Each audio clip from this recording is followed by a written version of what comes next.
Welcome to another Bandology interview.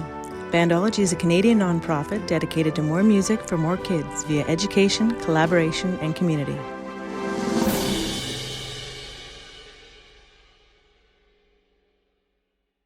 Hi everyone, my name is Lucas and I am the music manager for Bandology. I'm here with Catherine Hendrick. Catherine is the founder of the Music Exchange. How are you doing today, Catherine? I'm well, thank you. How are you, Lucas? I'm doing very well. Good. Thanks for having me. Yeah, thanks for joining us today. Of course, my pleasure. So Catherine, can you describe a bit about yourself and some of your main musical influences? Sure. I am a promoter of community, both online and in person, mainly through the avenues that music provides. Being universal, it's the easiest way to connect to people. I was raised by music lovers. Both of my parents had their individual tastes. My father, in his younger years, was a concert goer. He loved going out and seeing the Beatles, and he tells me stories about just the most envious concerts of all time. That were just the way it was back in the 60s. And I was the youngest, am the youngest of four kids. I say kids, that's funny notion. They were all of my siblings, again, with varied music tastes, everything from new wave and classical rock to punk and alternative techno, you name it. It all the influences came in, and I was really, really lucky to take them all in and continue that mindset of loving music for what it is, not for whatever genre it is or whatever it says about me or any of that stuff. Just threw that out. I started going to concerts at around the age 14 with older siblings. Thank you all so much for letting me kick around and go with you. I saw amazing bands through the 90s. I also had a family friend at the time who worked for EMI, and every one of their artists that came through town, she would put me on the VIP list. So I would drive downtown. I'd pay, this is the difference, okay? I'd pay $10 in parking, $10 downtown Toronto.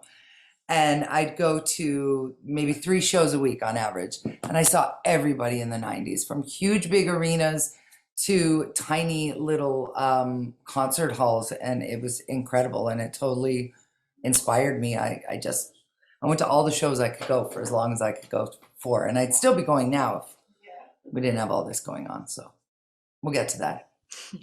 Wow, that's amazing, Catherine. That sounds like a very incredible opportunity and a great way to get introduced to lots of music and everything going on. It really was. It was cool because I could just take, the VIP was for me plus a guest. So I would take a friend. I'm in high school. I would take a friend who liked that band or that artist. So I ended up going to shows with, I don't know how many people from school. Like I must have brought 50 people to shows in high school alone. Wow. And the memories are incredible. That just different shows, different spaces, different bands, and different company, and just the experience of a lifetime. I'm so glad I grew up when I did. That's awesome. Thank you so much for sharing about that. Thanks. So as I mentioned at the start of this interview, you are the founder of a group called the Music Exchange. Can you describe a bit about why you started the Music Exchange and the background of the group? Sure.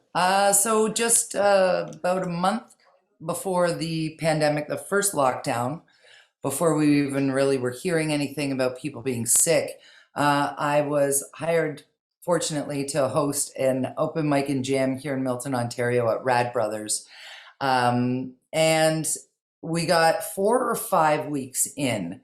And it was amazing. The talent that showed up, including yourself, absolutely blew me away. Every single week there was someone there where I was starstruck from a neighbor that I didn't know. And in that time I was able to make a Facebook group so that people could jam together and start collaborating. And hey, I'd like to play this with you maybe next week if you'd like to try it, and making new musical connections. And then the pandemic set in, and everybody was at home and attached to their computer. And we had, I think, 12 members back then. And we just hit 5,000, which blows my mind. We started wanting to connect. Everybody wanted to connect more. They wanted to interact more. They wanted to human more, even though we were being told to isolate more than ever. So we decided we do everything. We is me and a handful of others that showed up to open mic. I didn't know anybody here in Milton. I didn't really know very many local musicians at all. I kind of just moved here. Um, and with just that handful, we were able to start doing online initiatives to keep people engaged, doing online open mics and song challenges and songwriting challenges. And it grew from itself, from the membership. Everybody came forward with great ideas, and it kept a lot of people saner through all of the lockdowns so far. So it evolved into what it is just by the grace of everything. It is awesome about music. People needed to connect in the last 2 years, and somebody's audio can come through your computer or your phone, your headphones, your whatever, your Spotify, and totally take you off guard and connect with you in a way that maybe people that you've been talking to for years can't, and reaches in a way that sometimes words can't. Words can't translate some of the emotions that we go through, but music does. And just by way of that, of people putting through genuinely what was coming out of them musically, they were able to make connections. Just this magnetism grew, and now it's a beautiful online and in-person community that you're an awesome part of. Thank you, Lucas. Yeah, thank you so much, Catherine. Yeah, it's honestly, I'm so happy that I've been involved in it, in some of the events with the Music Exchange. And there's, like you said, there's just such a great community form there. One of my favorite highlights was recently actually having some of our Bandology musicians, believe Ninjas on Holiday, who's done a live stream with us recently, was so cool, playing at the Rad Brothers, and we cannot wait to have some more musicians playing at those events Well, coming up. the fans base is already here. They were absolutely incredible. They rocked the place. I thought the roof was going to blow off. Their energy, their presence, their everything, it just, everyone in the room was blown away and would have been perfectly happy to sit and just listen to them all night and watch them all night. So, gigs to be had. Yeah, it was amazing. There's, like you said, great energy, great energy. Yeah, so much fun. And back in the summer, I had the pleasure of coming out to the Saturday in the Park series. Do you want to talk a little bit about what that series is? Sure. So, once we were allowed to go out in groups of 25, distanced safely, I suggested on the page that we just meet up at Town Hall here in Milton. There's a beautiful park, it's a beautiful landscape, and now there is a nice stage area which has amazing acoustics right out front of our town hall, and invited everybody to come out, bring their kids, their neighbors, their dogs, bring everybody, come and take in music. They could take part in music. We had handheld percussion instruments, gave away instruments to the kids that came along, loads of families, and just invited people to come out and play, or come out and just take it in. Just take a moment out of all the craziness in the world, have a moment to breathe and connect, because music, as I've seen just on this page, will connect people. You don't have to force it. You just put music out there and community happens. It grows, connections are made. So invited everybody out to the park, and slowly but surely, people and their neighbors and their kids and their dogs and everybody started coming. And now that's what I look forward to most this coming spring, is getting back to being there every Saturday afternoon and making connections in the community, learning who my neighbors are and getting to know them. Absolutely. Yeah, it was great to see some young families come out, and it was a great vibe, just very relaxing vibe, and awesome to see everyone making music together outside. It really is, with all levels and abilities welcome, including absolute beginner, never picked up in anything or opened their mouth to sing. Everybody is welcome, and it's a wonderful sense of belonging when you have 25, no more than 25 people and they're playing together, even if just clapping their hands. There's a unison that comes together, and there's a great feeling of connection that withstands the rest of the week in between the Saturdays. We're Uh, community that may not exist in people's lives already.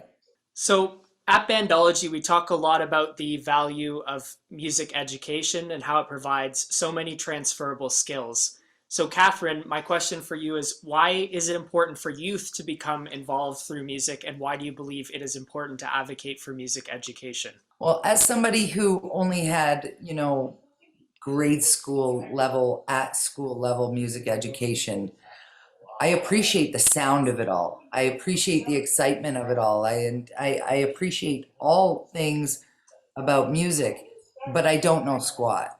And I think I would love to understand those things and I'd be able to do more with it. But as an observer of what music can do as an outlet, either for individuals or for those who are listening, that just, it needs to be everywhere. It's like I said, it'll connect people where maybe they don't have a village or a support. Maybe there are a lot of people who are on their own, and being able to clap your hands, like I said, or sing along or drum along, all of a sudden there's a support in that connection.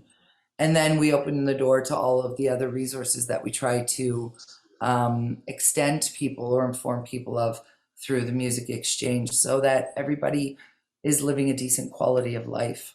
Absolutely. Yes. Thank you, Catherine, for that answer. That was a great answer. Thanks. So, speaking of the music exchange, do you have any upcoming goals or projects or things that are going on with the music exchange for this upcoming 2022? I think we're going to have some new and exciting endeavors, more live music, especially when we can do it outdoors. The events that took place last year, like the one that you took part in through Arts Milton Culture Days, was wonderful. Just the whole vibe of everybody on that big grassy hill listening to you guys play. It was just wonderful. And I think that just as much as people attend to their physical health by working out, by journaling, by doing whatever they do for their self-care, I think that music is an incredible outlet, and it's so easily accessible if we just do those little building blocks and get that main education started. For sure.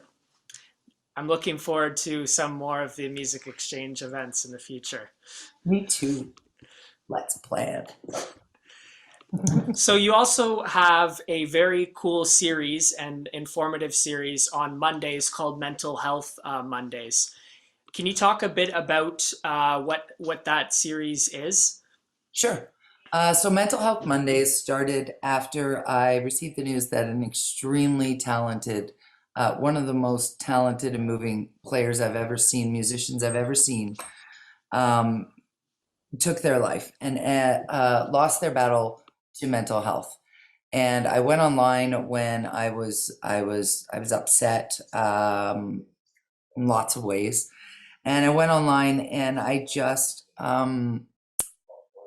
asked those that are struggling out there just to make a promise. They don't have to promise that they're going to get well. They don't have to promise that they're going to tackle this thing, that life is going to be great and awesome and wonderful. I just wanted them to promise not today, that they will not commit suicide today, that tomorrow will come and see what comes from that.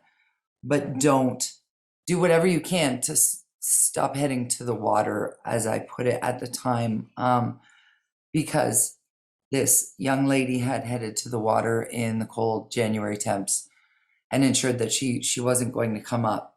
And what I wanted to offer was just a plea in between the time that one is distressed and one makes it to the water. I wanted there to be a pause in between there somewhere, even if it's a pause of just a conversation with friends you haven't met, talking honestly and openly about the challenges of living alongside mental health and mental illness. I certainly don't know everything, but once I went online and made that plea and started talking openly about mental health, just by going live, just by like being upset and using the music exchange as a spot to air it, because we were talking about an artist in music.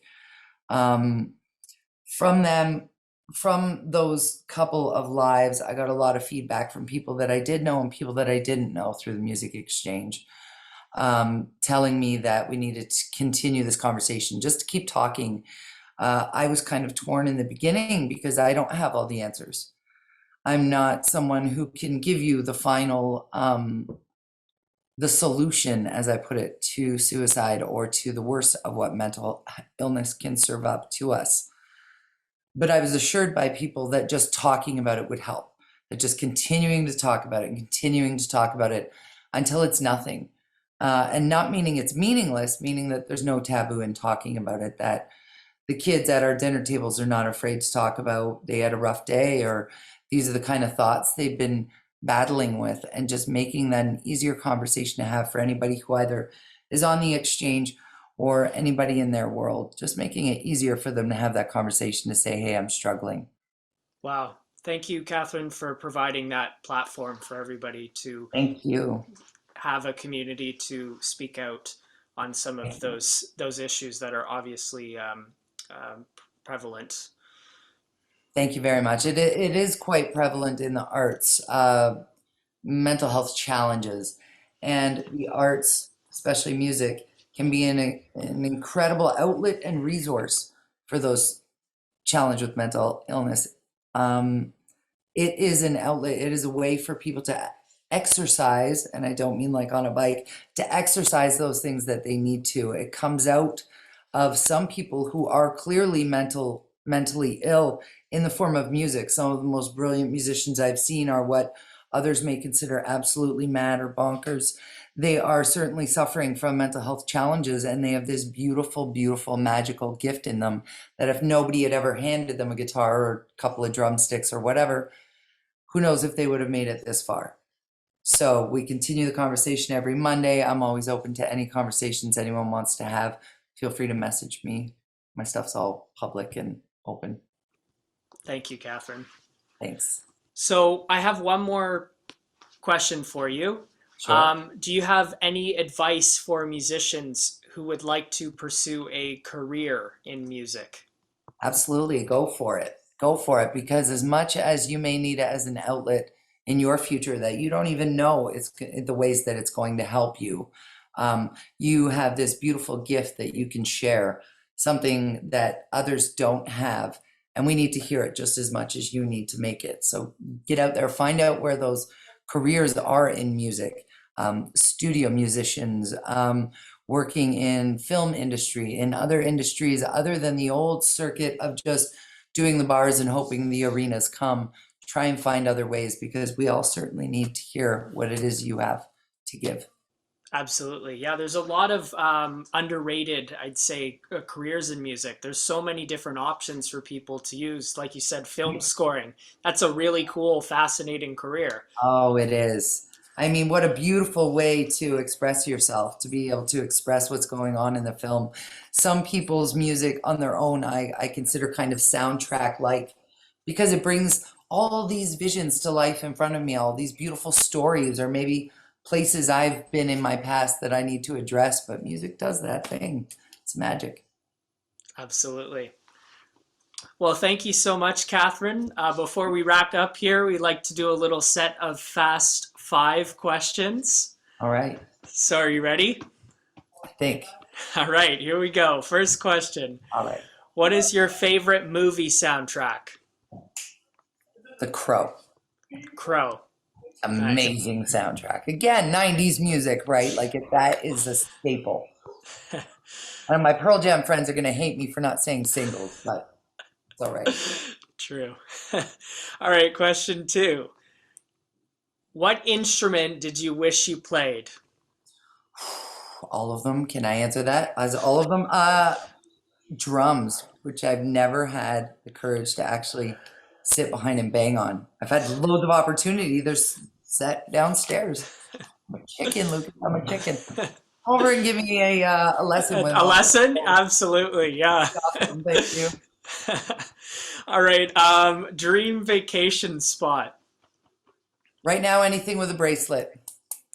Get that bracelet on me, and I'm gonna lie on the beach for a week. Just so fun. Yeah, absolutely. Yeah, wouldn't matter where it was. I'll go to the Hammer. So how about all of those 90s concerts? What was one of your favorite concerts you ever attended? Lollapalooza 1992. There's never been a greater lineup. in all of time. Fight me. Like, I'm okay with that. 1992 Lollapalooza, again, Pearl Jam, Red Hot Chili Peppers, Ministry, Oh. Soundgarden. Tool was on the side stage, like just mind blowing. So that was me hooked. That was it. Eddie Vedder doing the whole climb along the whole scaffolding and jumping down into the pit. Oh my God, how could I not be hooked from that moment on? Take me back. And last but not least, what is your hidden talent? I think my hidden talent is to clap at the one part where there actually isn't any beat. I will find it. Trust me. If there's something that's off rhythm, send it my way. I will clearly show you what it is in 5 seconds. It's definitely a challenge getting everyone in the same room to do the clapping at once. It's a challenge. And it's a really good hype thing to do in a room, but I'm always worried that when I'm starting it, that I'm doing it at the wrong time and everyone's going, I'll look at you if you're there. Oh yeah, well yeah. All right, well thank you so much, Catherine, for taking the time talking a bit about the Music Exchange and your personal experiences with music. Thank you so much, Lucas. All right, take care. Thank you. Have a great day. Thank you. Thanks for joining us. If you like what you heard, you can learn more about our organization at bandology.ca, which features information about music education, advocacy and research, and our Play a Gig and Bandcamp programs. Follow us on social media for more videos, performance, and interviews on Facebook, Instagram, and YouTube.